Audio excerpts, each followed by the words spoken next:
Familiar, Book 9, Divided Chapter 1. Sonic shivered when Knuckles finally pulled away, taking his warmth with him and leaving space for the harsh breeze to hit him. He hugged his jacket closer as Knuckles sat back on his knees, whipping at his eyes. "Thanks for that," Knuckles said, grimacing when his voice broke slightly. He raised a hand to his throat with a look of displeasure. Sonic only nodded. Of course. That's what friends are for, right? He smiled back when Knuckles beamed at him. Are you ready now? Sonic asked, looking down into the sand and digging his fingers into the gritty pile beside him. Knuckles sighed heavily. "I don't think I'll ever be, to be honest. Let's just go do it." Sonic grinned, pouring out the sand from his palm and patting Knuckles on the back. That's the spirit?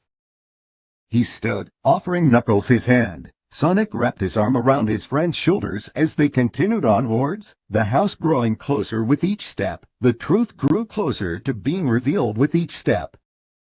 The warmth of their home hit him first, so thick it poured out from the wooden walls as they ascended the steps. The pungent scent of Knuckles' stew wrapped around them like an embrace, leaving Sonic salivating in anticipation. He shook his head, drawing his attention back to the present. They had priorities. He needed to be there for Knuckles first. Shooting Knuckles a comforting smile, Sonic stepped forward and opened the door, shoulders relaxing as the warmth greeted him, chasing away the shivers that plagued him. The tension remained in Knuckles' shoulders. It seemed to increase tenfold as they stood there. Sonic pursed his lips, ushering Knuckles inside before he could try and back out. He shut the door behind them when the chill of the sea threatened to follow them inside, allowing the heat to drape over him like a blanket. Amy and Tails sat at the kitchen counter, a crossword puzzle in front of them and pencils between their teeth as they thought. They turned to face him and Knuckles with bright smiles when they entered, only for their faces to become pinched with worry.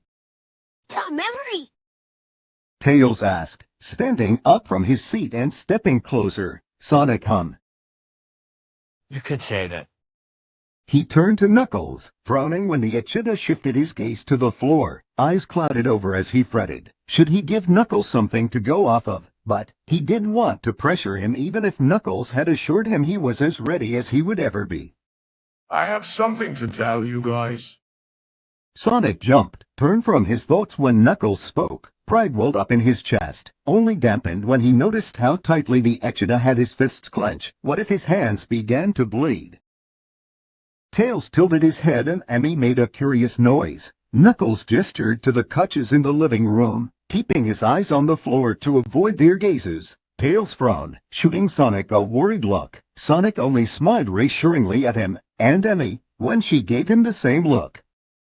Sonic took Knuckles' hand in his own as they took one couch, Amy and Tails taking the other to their left. The fire crackled and popped as Knuckles steeled himself, Sonic squeezing his hand when he began to bite his lip. Knuckles sighed, interlocking their fingers as he looked up, shining eyes meeting those of their friends. "It's time for you guys to know the truth." Neither Amy nor Tails had interrupted Knuckles as he spoke, much to Sonic's relief. If either were to cut him off, Sonic doubted Knuckles would be able to finish. He would shrink in on himself and hide away. The truth would never be completely revealed, and Sonic refused to tell them for him. This was something Knuckles needed to do by himself. As the final words passed through his lips, Knuckles sat back, fists clenched in his lap and eyes refusing to meet anyone else's. Sonic watched him mindfully, keeping himself open should Knuckles need to reach for his comfort but not forcing it upon him. Knuckles would come when he felt he needed it. Across from them, Amy sat on the edge of her seat with her lips pursed and brows creased. She mouthed words to herself every so often, eyes clouded as she thought. Tails had a knee drawn to himself, his eyes troubled as he processed. Amy gasped, eliciting a flinch from Knuckles as his and Sonic's attention was drawn to her. "This was that time you disappeared for half a week and came back without Sonic." Sonic frowned in thought, because Knuckles had mentioned that. Knuckles winced, looking down. "You." Amy narrowed her eyes, fire flashing within them. You said you two went camping and you lost him. Knuckles flinched. I needed some time. You lied. Emmy said, her voice low as his eyes narrowed further. Knuckles said nothing, looking away from her sharp gaze, but Sonic could hear how shaky his breathing had become, could see how hard he was trying to hold himself together. Emmy huffed, crossing her arms. I can't believe. Tails' soft voice piped up before she could continue. Did you not trust us? Knuckles looked up with wide eyes, shaking his head quickly. Of course, I did, and I still do. He broke off with a grimace, looking down. Tails' face fell. You don't trust us. I swear I do. Knuckles reiterated, eyes wide with desperation.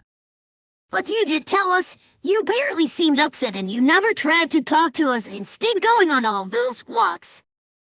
Tails' eyes widened in realization and he glared at Knuckles. So, you think you hid away instead of coming to when it became too much. Knuckles' silence was all the answer he needed. I can't believe. Why didn't you just talk to us? Knuckles did look up at either of them, his eyes glued to the floor in shame. I need some air. Emmy announced, standing up with a shake of her head. She cast one last look back at Knuckles, Sonic able to feel the heat behind it even when it wasn't aimed at him, before she drifted over to the door. Tails joined her without hesitation, not looking back as she had done before he slipped outside, an echo resounding as the door shut as though they had slammed it. Sonic's heart etched terribly, pulsing through his chest and leaving his eyes stinging. He could only imagine how Knuckles felt, as the source of their anger. Knuckles. He asked softly, reaching out to his friend's hand, slow enough for Knuckles to pull away if he wanted. He smiled faintly when Knuckles took his hand, but he kept his gaze on his feet. I'm sorry. He continued, rubbing his thumb across Knuckles' palm, warmth spreading through his numb heart when Knuckles curled his fingers around Sonic's own slightly. They hate me. Knuckles breathed monotonously, his shoulders slumping in defeat. Sonic shook his head. No, they don't. They're upset, but they just need time. I promise. Knuckles nodded slightly, but his shoulders only sank further. He didn't believe him. I'm going to my room. Knuckles said, pulling his hand out of Sonic's. Sonic frowned at the loss of contact, ice slipping back into his chest as Knuckles stood, shooting him a broken smile. Good night. He said, offering Sonic a half-hearted wave before he curled in on himself, slipping into his room silently.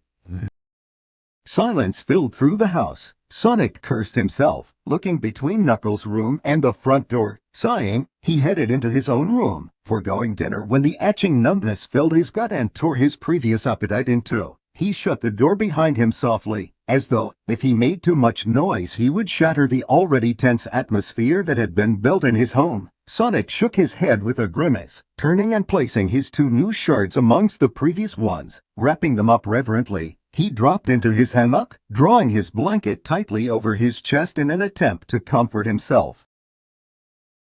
They would get past this, they had to. Between the few memories he had and the new ones he had gained, he could see how close they all were. Emmy and Tails needed time, then they would be able to move forward.